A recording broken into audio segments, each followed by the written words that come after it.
Hello everyone, welcome back to my YouTube channel. My name is Himanshu Gautam. और आज हम पढ़ेंगे जो हमारा कोचिंग का चैप्टर है उसके पेज नंबर 4 की एनसीईआरटी बुक की रीडिंग। और पेज नंबर 3 की मैंने आपको एनसीईआरटी बुक की रीडिंग करा दी है। और मैं आशा करता हूँ आप सभी ने मेरी वाली वीडियो जाकर देख ली होगी और उसकी एमसीक्यू प्रैक्टिस भी कर ली होगी, जो मैंने आप सभी को अपने टेलीग्राम चैनल पे दिए थे। पेज नंबर 3 के एमसीक्यू देखो, आप उन एमसीक्यू को जरूर लगाया करो। इससे क्या होगा कि जो आपने एनसीईआरटी बुक पढ़ी है उसकी प्रैक्टिस हो जाएगी। तो आज हम पढ़ेंगे कोशिका चैप्टर का एनसीईआरटी बुक से पेज नंबर 4, यानी कि आज हम पेज नंबर 4 की एनसीईआरटी बुक की रीडिंग करने जा रहे हैं। ये आ गई हमारी 11th क्लास की बुक बायोलॉजी की। और ये आ गया हमारे कोशिका चैप्टर का पेज नंबर 4, यानी कि ये पेज नंबर हमारा 4 है कोशिका चैप्टर का। कि आज हम क्या करेंगे, रीडिंग करेंगे। तो इसे अभी एक पेज को रखते हैं हम अभी साइड में, और एक पेज की हम अभी रीडिंग करेंगे। इस पेज में हम पढ़ेंगे यूकैरियोटिक कोशिका के बारे में, यानी कि जो हमारी यूकैरियोटिक कोशिका होती है वो क्या होती है, इसके बारे में हम पेज नंबर 4 में पढ़ेंगे। सभी अद्विजीव पादप प्राणी व कवक यूकैरियोटिक कोशिका में होते हैं, यानी कि जो हमारे सभी अद्विजीव होते हैं और पादप प्राणी और जो हमारे कवक है, ये कौन सी कोशिका में आते हैं? ये सभी यूकैरियोटिक कोशिका में आते हैं। यानी कि हम कह सकते हैं जो हमारी यूकैरियोटिक कोशिका होती है वो पादप प्राणी और कवक में पाई जाती है।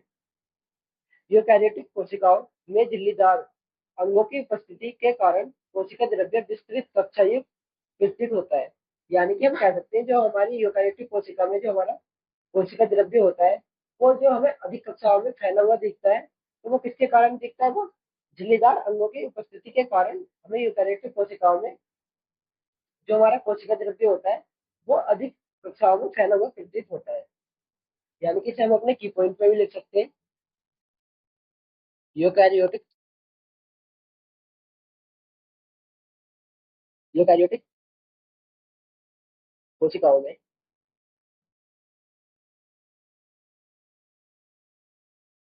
जो कोशिका द्रव्य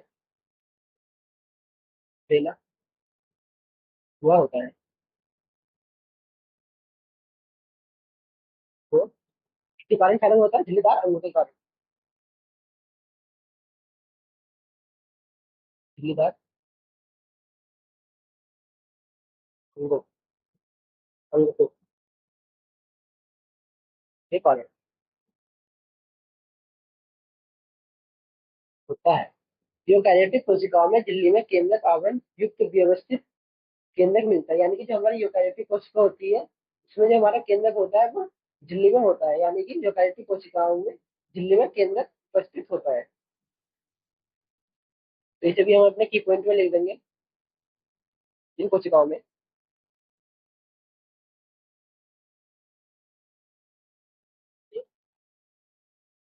केंद्रक झिल्ली में होता है। यानी कि जो हमारी यूकैरियोटिक कोशिकाओं है इनमें जो केंद्रक होगा वो कैसे होगा? झिल्ली में होगा।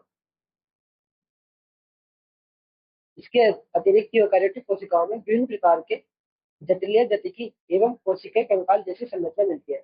यानी कि इसके अतिरिक्त जो हमारी यूकैरियोटिक कोशिकाएं होती है उनमें विभिन्न प्रकार की जटिलीय गतिकी कंकाल जैसी संरचना मिलती है। यानी कि यूकैरियोटिक कोशिकाओं में कोशिकीय कंकाल जैसी संरचना मिलेगी और जटिली जैसी संरचना मिलती है। इनमें आनुवांशिक पदार्थ गुणसूत्रों के रूप में व्यवस्थित रहता है। यानी कि जो हमारी यूकैरियोटिक कोशिका है उसमें जो हमारा आनुवांशिक पदार्थ होगा वो किस रूप में होगा? वो हमारे गुणसूत्रों के रूप में व्यवस्थित होगा।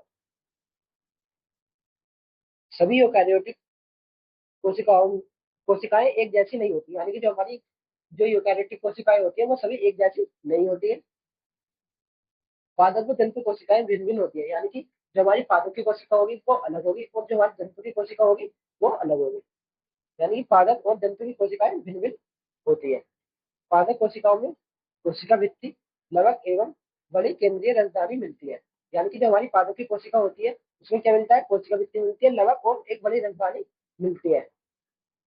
जबकि प्राणी कोशिका में ये अनुपस्थित होते हैं। यानी कि जो हमारी जो पादप की कोशिका होगी उसमें क्या क्या अनुपस्थित होंगे? कोशिका भित्ति, लवक और एक बड़ी केंद्रीय राजधानी जो ही अनुपस्थित होगी। दूसरी तरफ पादप दूसरी तरफ प्राणी कोशिकाओं में कारक काय मिलता है, यानी कि जो हमारे जो जंतु कोशिका होती है उसमें क्या मिलता है, हमें कारक काय मिलता है, जो लगभग सभी पादप कोशिकाओं में अनुपस्थित होता है, और वो हमारी पौधों की या फिर पादप की कोशिकाओं में क्या होता है, अनुपस्थित होता है लगभग। आइए प्रत्येक कोशिका की संरचना एवं कार्यविधि का अध्ययन करें। अब हम पढ़ेंगे कोशिका के अंगों के बारे में और उनकी संरचना के बारे में। हमारा अगला टॉपिक आता है कोशिका भित्ति। वर्ष 1950 में इलेक्ट्रॉन सूक्ष्मदर्शी की खोज के बाद कोशिका झिल्ली का विस्तृत संरचना का ज्ञान संभव हो सका।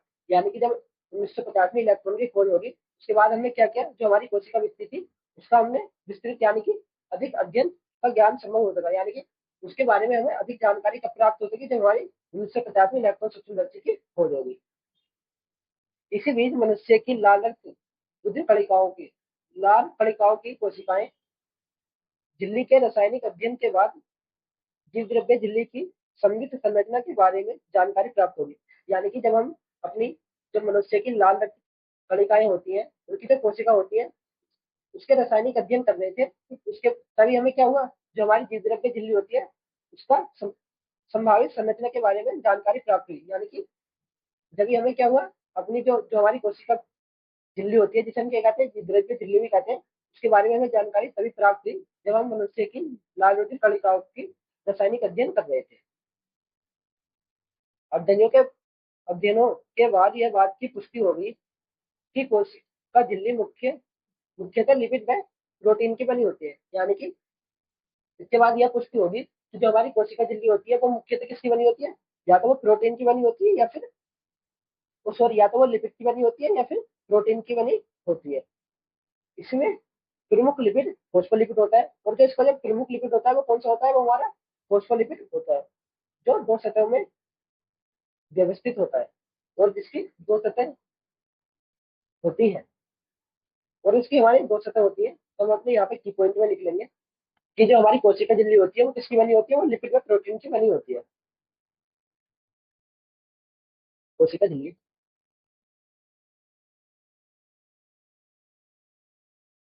प्रोटीन व लिपिड की बनी, यानी कि जो हमारी कोशिका झिल्ली होती है वो प्रोटीन की किसकी बनी होती है, लिपिड की बनी होती है।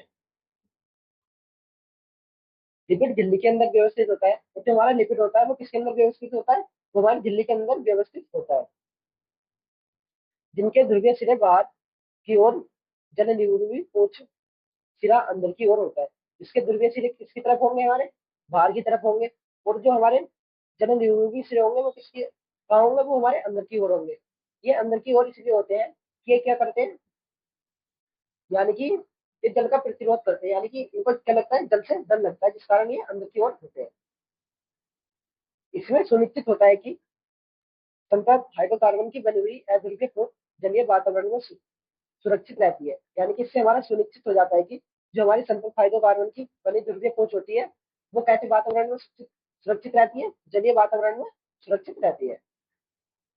इसके अतिरिक्त तो इसे भी हम अपने की पॉइंट में लिख लेंगे कि हमारी संपर्क हाइड्रोकार्बन की बनी अध्रुवीय ठोस जलीय वातावरण में सुरक्षित रहती है। या तो इसे आप हाईलाइट भी कर सकते हैं, आप इसको हाईलाइट ही कर लें, क्योंकि ये हमें तो पूरी अगर की पॉइंट में लिखेंगे तो ये पूरी लाइन हमें लिखनी पड़ेगी, तो आप इसे हो सके तो हाईलाइट ही कर लें। इसके अतिरिक्त फॉस्फोलिपिड झिल्ली में कोलेस्ट्रॉल भी होता है, यानी कि जो हमारी अतिरिक्त फॉस्फोलिपिड होती है उसकी झिल्ली में हमारा क्या पाया जाता है, कोलेस्ट्रॉल भी पाया जाता है। यानी कि इसे हम अपने इसे भी आप अपनी हाईलाइट कर लें, क्योंकि इसे भी हम अगर की पॉइंट में लिखते हैं तो ये हमें पूरा ही लिखना पड़ेगा। बाद में जैविक रासायनिक अनुसंधानों से यह स्पष्ट हो गया कि कोशिका झिल्ली में प्रोटीन व कार्बोहाइड्रेट पाया जाता है। यानी कि बाद में रासायनिक अनुसंधानों से यह स्पष्ट हो गया है कि जो हमारी कोशिका झिल्ली होती है उसमें प्रोटीन पाया जाता है और कार्बोहाइड्रेट पाया जाता है। तो हम इसे भी अपने की पॉइंट में लिख लेंगे, यानी कि जो हमारी कोशिका झिल्ली है उसमें क्या पाया जाएगा, प्रोटीन और कार्बोहाइड्रेट पाया जाएगा। कोशिका झिल्ली में क्या पाया जाएगा, हमारा प्रोटीन और कार्बोहाइड्रेट।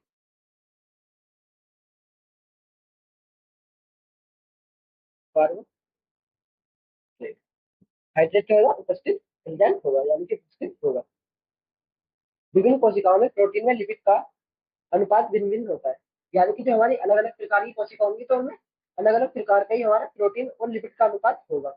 यानी कि लिपिड का अनुपात उनमें अलग होगा और हमारा प्रोटीन का अनुपात अलग होगा। मनुष्य की रुधिर, रुधिर जिसे हम इरिथ्रोसाइट कोशिकाएं कहते हैं, कि झिल्ली में लगभग हमारा 52% क्या होता है, प्रोटीन होता है और 40% हमारा लिपिड होता है। यानी कि जो हमारी मनुष्य की इरिथ्रोसाइट की जो कोशिकाएं होती है उनकी झिल्ली में लगभग 52% क्या होगा, प्रोटीन होगा और 40% हमारा लिपिड होगा। झिल्ली में पाए जाने वाले प्रोटीन को अलग करने की सुविधा के आधार पर दो अंगभूत व परिधीय प्रोटीन भाग में विभक्त कर सकते हैं। यानी कि अगर हम इन प्रोटीनों को अलग करें तो इसमें हमारे दो अंगभूत प्रोटीन भाग लेते हैं। परिधीय प्रोटीन झिल्ली की सतह पर होता है और जो हमारा परिधीय प्रोटीन होता है वो किसकी सतह पर होता है, वो झिल्ली की सतह पर होता है। जबकि हमारा अंगभूत प्रोटीन अधिकांश पूर्ण रूप से झिल्ली में धसे होते हैं और जो हमारा अंगभूत प्रोटीन होता है वो झिल्ली में धसा हुआ होता है। कोशिका झिल्ली का उन्नत नमूना 1972 में सिंगर व निकोल्से द्वारा प्रतिपादित किया गया था। यानी कि जो हमारा कोशिका झिल्ली का एकदम सही नमूना दिया था वो 1972 में सिंगर निकोल्से द्वारा प्रतिपादित यानी कि दिया गया था। तो इसे हम लिख सकते हैं 1972 में सिंगर निकोल्से द्वारा, सिंगर व निकोल्सन द्वारा कोशिका झिल्ली का नमूना दिया गया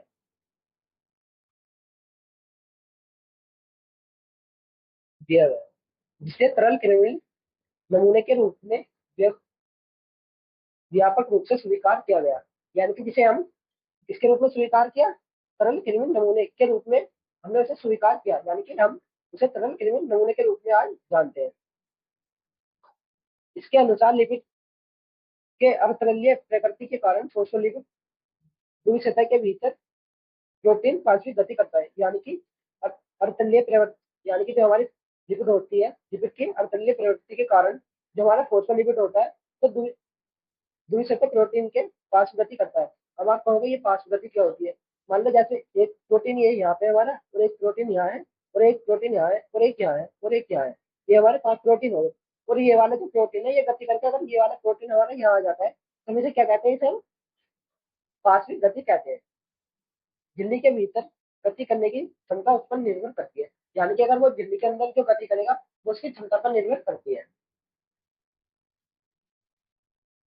झिल्ली की तरलीय प्रकृति के कार्य जैसे कोशिका वृद्धि, अंतरकोशिकीय संयोजन का निर्माण, संवरण, अंतरकोशिकीय कोशिकीय विभाजन इत्यादि की दृष्टि में महत्वपूर्ण होती है। यानी कि जो हमारी कोशिका झिल्ली की जो तरलीय प्रवृत्ति होती है वो हमें कोशिका वृद्धि, कोशिकीय संयोजन का निर्माण और हमें कोशिका विभाजन इत्यादि में हमारे लिए महत्वपूर्ण होती है। जीव द्रव्य झिल्ली का सर्वाधिक महत्वपूर्ण कार्य यह है कि इसमें अणुओं का परिवहन होता है। यानी कि जो हमारी जीव द्रव्य झिल्ली होती है इसका सर्वाधिक महत्वपूर्ण कार्य क्या है, इसका सर्वाधिक महत्वपूर्ण कार्य यह है कि ये अणुओं का परिवहन करती है। यानी कि सॉरी, इसमें अणुओं का परिवहन होता है।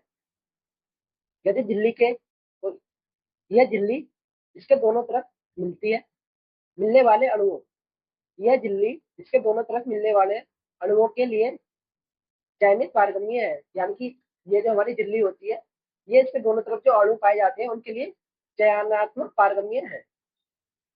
कुछ अणु बिना ऊर्जा की आवश्यकता के इस झिल्ली से होकर आते हैं जिसे हम निष्क्रिय परिवहन कहते हैं।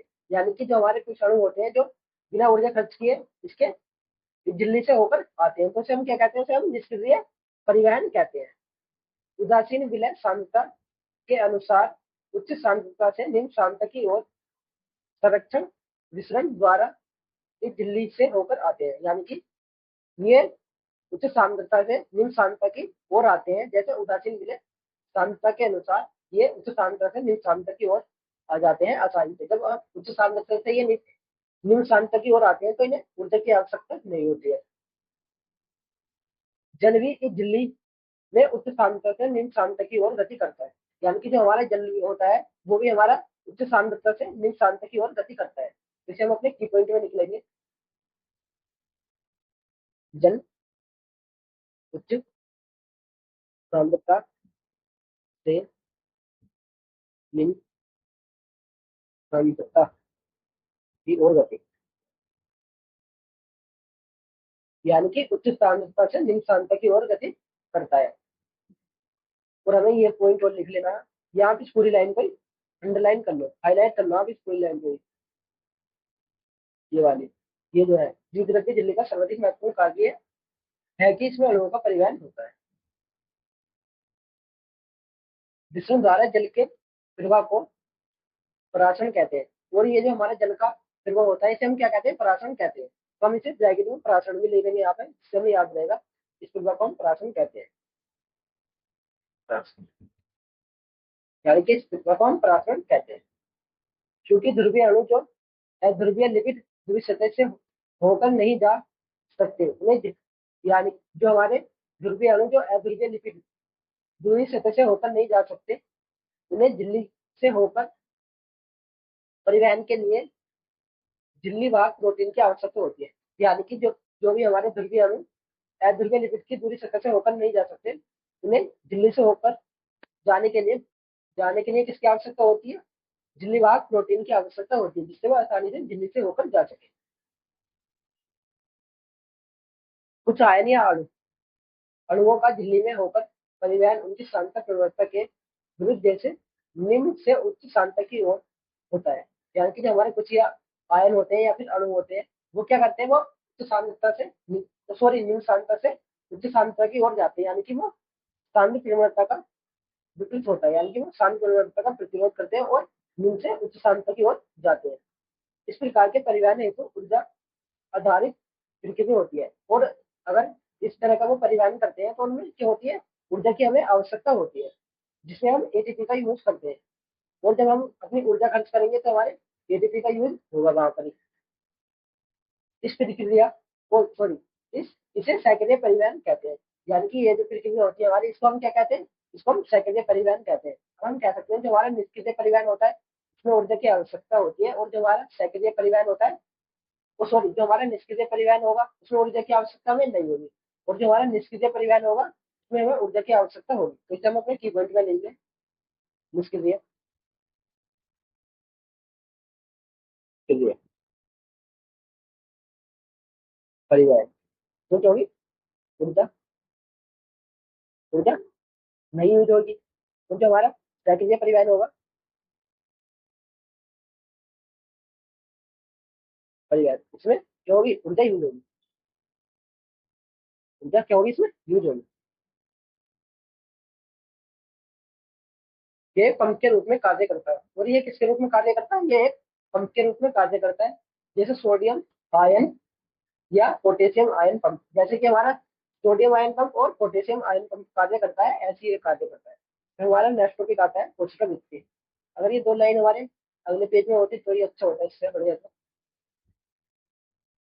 आपको याद होगा कि कवक व पौधों की जीवद्रव्य झिल्ली के बाहर पाए जाने वाले दृढ़ निर्जीवी आवरण को कोशिका भित्ति कहते हैं।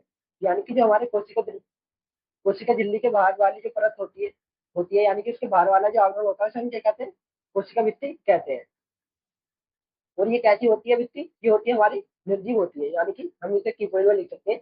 यानी कि जो हमारी कोशिका भित्ति है वो कैसी है, निर्जीव आवरण होता है। कोशिका भित्ति का आवरण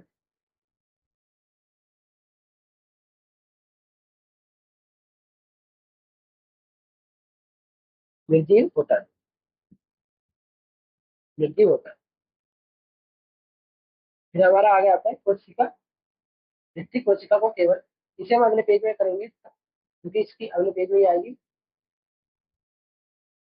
तो आप स्क्रीन शॉट लेना चाहें तो इसका ले सकते हैं, इसका ले लिया होता है आप, इसका भी स्क्रीन शॉट लेना चाहते हैं तो इसका भी ले सकते हैं। अब अगर आपको कोई भी डाउट है या फिर आपको एनसीईआरटी बुक की कोई भी लाइन समझ में नहीं आई तो आप मुझे प्लीज कमेंट में बता दें, मैं अगली वीडियो में उस लाइन को आपको और अच्छे से समझा दूंगा। और अगर आप सभी को वीडियो पसंद आई तो वीडियो को लाइक और हमारे चैनल को भी सब्सक्राइब करें। अगर आप इस वीडियो की पीडीएफ चाहते हैं तो आप हमारे टेलीग्राम चैनल को ज्वाइन कर सकते हैं। इसका लिंक मैंने आपको डिस्क्रिप्शन में दे दिया है, वहां जाए और हमारे टेलीग्राम चैनल को ज्वाइन कर ले, क्योंकि वहीं मैं आपको एमसीक्यू देता हूँ। जो एनसीईआरटी में आपको पढ़ाता हूँ लेक्चर में, उस एनसीईआरटी से ही आपको मैं 40 से 50 एमसीक्यू देता हूँ अपने टेलीग्राम पे, जिससे आप अपनी प्रैक्टिस अच्छे से कर सको। मिलते हैं फिर नेक्स्ट वीडियो में, तब तक बने रहिए हमारे इस विद्या चैनल पर।